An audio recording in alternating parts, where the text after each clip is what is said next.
in-elevate ko ng konti. So, I became nandidiin ka forceful na. at that time. Okay. Pero ang tanong, bakit inaresto? May paghadlang ba sa proseso ng batas? May tunay ba na obstruction of justice? May panahon ba na pinigilan ni E.S. Medialdea kung sino man testigo na magsalita? Binago ba niya? Sinira ba niya yung mga dokumento? Tinago ba niya ang makakatakas na suspect? Lahat ng obstruction of justice, may peking pangalan ba na binigay?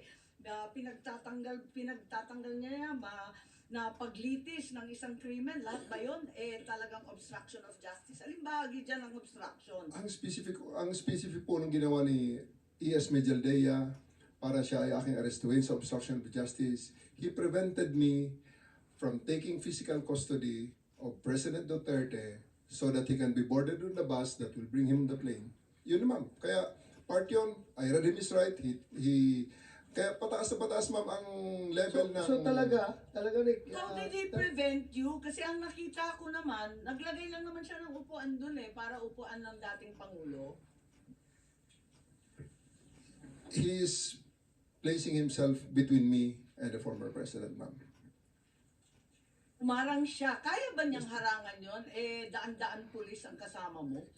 Ako ang personal na hinarang niya, which is kailangan ko siyang alisin so that I can actually order my men to take custody of the former president and bring him to The Hague. Ang dami-dami po ninyo. May kakayahan ba o kapangyarihan si E.S. Medialdea na hadlangan ka at yung libo-libong kapulisan na dalhin si PRRD sa Hague? Yes, ma'am. Kasi nung nandun siya, hindi namin nagawa. Pero nung inaresto ko siya, nagawa namin, ma'am. Tama ba yun? Klaro ba kayo na ang ginawa lang, ang sinabi nyo sa last hearing, ang sabi ninyo, he was blocking my way, preventing us. He placed another chair at the side of the president for the former president to sit.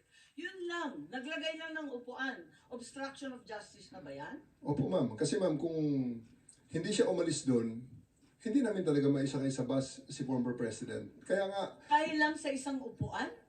No, ma'am. Pag umupo siya uli, problema na uli yun, ma'am. Paano namin siya mapalakad? Di, bubuhatin namin siya. Libo-libo Which is, I naman really don't kayo. want to do. Yes, ma'am. Napakaklaro naman sa PD 1829. Yung obstruction of justice, ilan lang naman ang patakaran, ilan lang yung pamamagitan para obstruction. Wala namang sinasaad doon na, lalagyan mo ng upuan para maupo yung matanda. Meron bang ganun? Ma'am, basta ang bottom line lang po dito, ma'am. After he was removed from the area, wala pang 5 minutes, ma'am, the former president said, let's go. Kaya siya ay sumakay ng bus. Particular mode.